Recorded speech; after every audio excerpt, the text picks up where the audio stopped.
What's the latest? Well, 5 dead, likely more. Just complete and utter devastation. I've been in a lot of these fires, a lot, going back to Paradise, and this approximates Paradise. It's not a numeric, it's just a feeling, sense of loss, place, belonging. Still no containment. No, we're at zero containment. The winds have been a little bit more favorable, as you've seen in the last few hours. So we've got the helicopters back up. We've got some fixed-wing aircraft.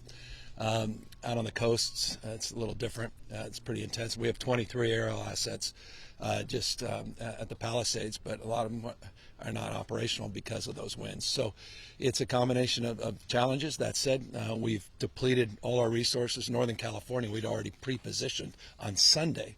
Hundreds of personnel, special units, water tenders, dozers, engines, helicopters, and it wasn't enough. And now we're getting the mutual aid system, the EMAC system. Governors from all across the country are calling. Oregon sending a few dozen engines, and in Arizona, Utah. We're just grateful for all the support. A lot of these firefighters I was talking to on the street, they've been working, 26, 27 hours. Are they that's just going to continue? I mean, there's enough folks here. Yeah, I mean, we got a few thousand people working on this, and luckily we were fully staffed. The U.S. Forest Service is staffed up traditionally at this time of year. Remember, we're in January. It's supposed to be wet this time of year. It's supposed to be wet. I mean, so this is anomalous. I remember Paradise happened in November. I mean, so there's no fire season in California. It's year round, but to have this level, the acuity of fires is without precedent. These winds are without precedent, and the challenge is these winds are going to continue on and off, a little bit less intense. Last night, you got 80, 90-mile-an-hour winds.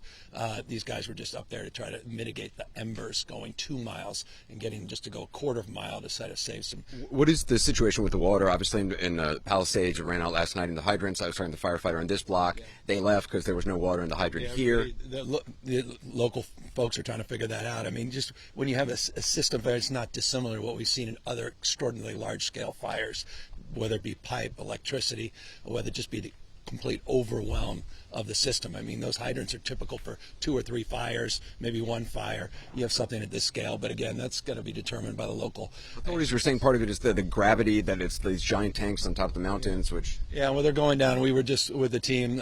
They're getting the tenders down to Pasadena, filling things back up, coming back up.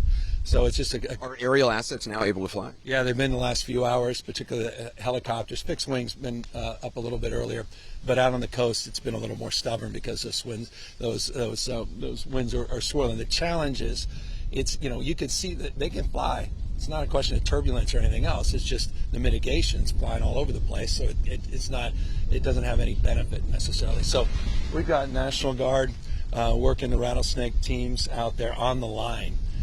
We're also trying to bring them in to supplement some of the law enforcement efforts as well.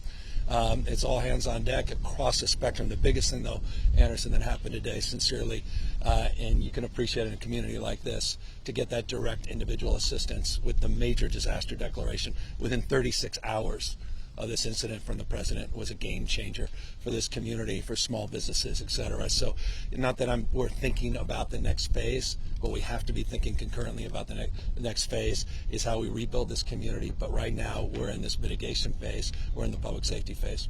I hate to even ask this question, but the president-elect chose to attack you, blame you for this. One can't even respond to it. I mean, people are literally fleeing. People have lost their lives. Kids lost their schools. Families completely torn asunder. Churches burned down. This guy wanted to politicize it. I have a lot of thoughts, and I know what I want to say. I won't. I stood next to a president of the United States of America today, and I was proud to be with Joe Biden.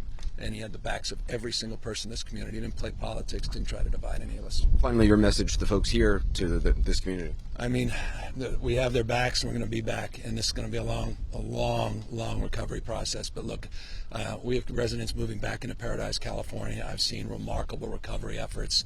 I've seen remarkable sense of community, purpose, resilience. So I'm not just playing the politician role of optimism. I really am long-term optimistic.